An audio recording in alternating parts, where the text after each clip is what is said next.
Let's talk about the knee. We know about that. How do you feel? You obviously came back and played. Yeah, first quarter got a little bit of a knock to the knee, but got it checked and assessed by the doc, and yeah, probably just some bone bruising, but all good to go, and yeah, ready for this weekend. What are you thinking in that moment when you go down with a bit of a sore knee?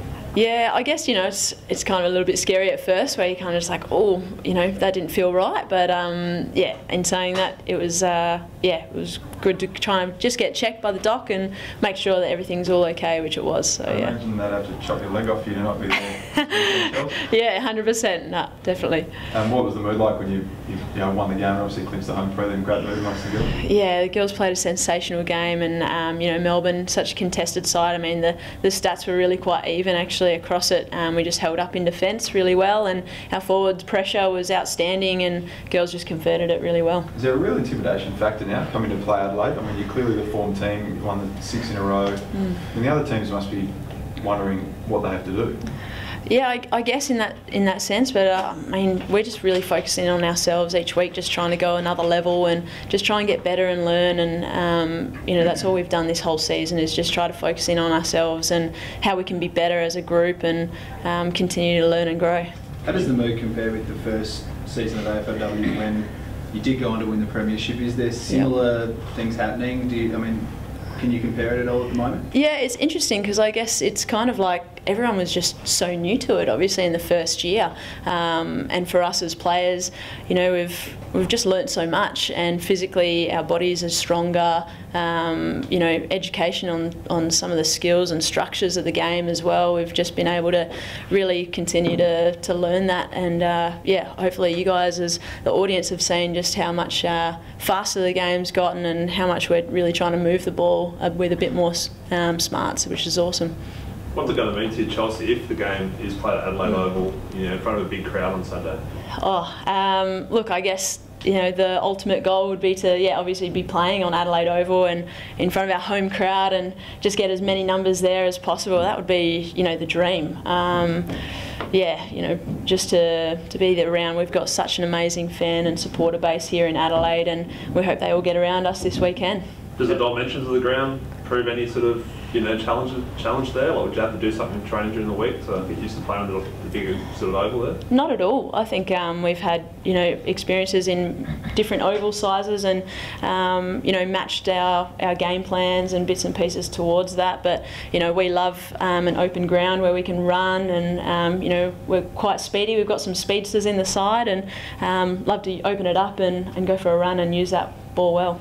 Chelsea played in this competition for a while now. You've seen some big crowds and you've seen some small crowds. How big a crowd do you think the Crows girls could draw at Adelaide Oval? Oh, look, I'd love to see at least 20 plus there for sure, and I think we will be able to definitely get that. And if we've got a stadium and a capacity that can fill as many people as possible, then why not? Let's dream big and let's get as many people as possible there. Is it exciting for you to have that as even a prospect? It's not just a novelty competition. It's you think there are 20,000 people that want to come watch you girls play. 100%. I think you have a look at the ratings of people actually watching the game and bits and pieces, and I think we've been quite great this year, that we've got quite a few numbers that continue to come out, especially when you've got some other events happening on in Adelaide, like the Fringe and Clipsal and all these other. We're juggling against those kind of things, and yeah, I think it's great. And especially with the boys round 1 this week, I think it's just going to be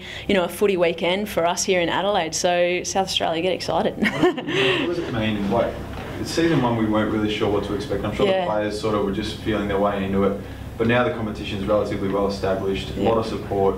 Does it mean a little bit more now in season 3 than it may have when everyone was just sort of feeling their way through it in season 1? Yeah, I think season 1, I mean, it was just the unknown territory. You didn't know what to expect, and it was a little bit like that again this year, because you had 2 new sides into it with North Melbourne and Geelong, so it just added that element of uncertainty. So for us, we just kind of, especially after round 1 where we kicked 11 points, we kind of look at ourselves and just go, okay, well, our season's so short, you've just got to try and make every game you know, the best possible game and take the opportunity as you can. So for us, we're just excited. We've got another opportunity to play some footy where other teams, you know, their season's finished. So I'm excited to play some more football.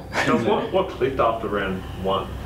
I guess we knew that we're more than capable of, you know, playing better football than what we displayed on round 1, and just trying to get the links. You know, when we had, I think, 7 new players into our side playing in round 1, just learning a little bit more about each other, and the only way to kind of get better is by playing more football together. It's like your inside 50 dominance has been outstanding. I think you scored at least 57 points in every game since round 2. That ball movement, really small, pacey forward line. Seems like everything's just really worked in your favour in the last 6 weeks. Yeah, and to the girls' credit and our coaching staff, we've just got so much belief in each other, and you know, just really humbled players that, you know, just want to continue to learn and grow, and we've just got each other's backs and just want to continue to do well for each other. Considering your stats versus Geelong stats on the board, you feeling pretty confident going into Saturday, those things considered? Yeah, it's still unknown because, I mean, Geelong, obviously, you know, what an opportunity for them and for us to be playing in a semi-final. You just never know what's going to happen on game day and who's going to bring it. And we obviously want to try and bring it more and see how we go. But you know, I have a lot of belief in our girls that they'll do the best they possibly can on the day. So it's not going to be an easy ride? No, most definitely not. They're a contested side and they've got some quality players on their list, so we'll just continue to fight those battles and contests as they come. In terms of the conference system, I mean, what do you really feel about it? Because it is pretty messy. You know, obviously it hasn't affected you too badly, but I mean, if we do look at Geelong, they're the lowest performing side, and yet they're in the prelim. Yeah, I mean, obviously AFL had some challenges with logistics and the teams and timeframes that we've had, and I think they've done the best they possibly can, you know, with looking at all those and taking those things into account. I guess for us, you know, it is sad that, you know, well, for everyone, you want to see the best possible sides in finals, and unfortunately for 2 sides they've missed out on that opportunity. But I guess you flick it around, how awesome is it for Geelong and Carlton to, you know, still have an opportunity to be in the game and be in a position where they could be in a grand final? Who knows for them? So we hope it's going to be us, but we've just got to try and look forward and play our game against Geelong first. And co-captain Erin, obviously in phenomenal form, as is the status quo. Yeah. How much do you think she deserves a second shot at the best and fairest? Oh, she's electric. She's amazing to watch, and you know, just to walk out by her side each week is, you know, just an honour. You know, Erin's just an exceptional player, both on and off the field, and just continues to lead the way with her elite experiences and background that she has. So I've got definitely put my money on her going really high in the votes for best and fairest for the league this year. And how did Anne Hatchard pull up? She got a bit of a head knock on Saturday. Yeah. So got a little bit of a head knock, and I guess obviously in the game we were quite dominant, so it wasn't worth the risk to put her back out there. So I'm sure she'll be assessed by the doctors, and yeah, she'll be fine from there. What about Marinoff? There was speculation she was sick during the game. I'm actually not aware of that. Yeah. No, sorry, Liz. No, I'm actually not aware. The conference system almost worked in your favour. Must be nice that North went on in the finals.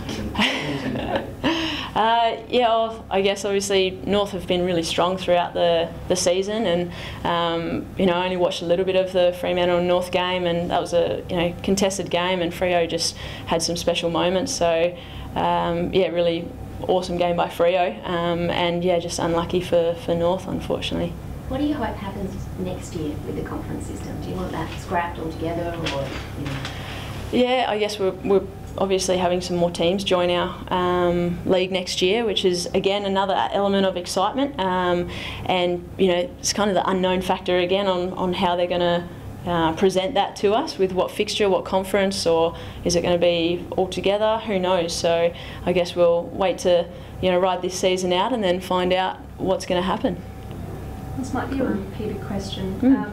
Is anyone being rested, considering that it might be Geelong? I mean, I know you've said that it's not going to be an easy ride. No, but yeah. Just to make sure that everyone's fit before the No, yeah, we've got the full list ready to go. So yeah, everyone is is ready to put their hand up for this weekend that has been. So.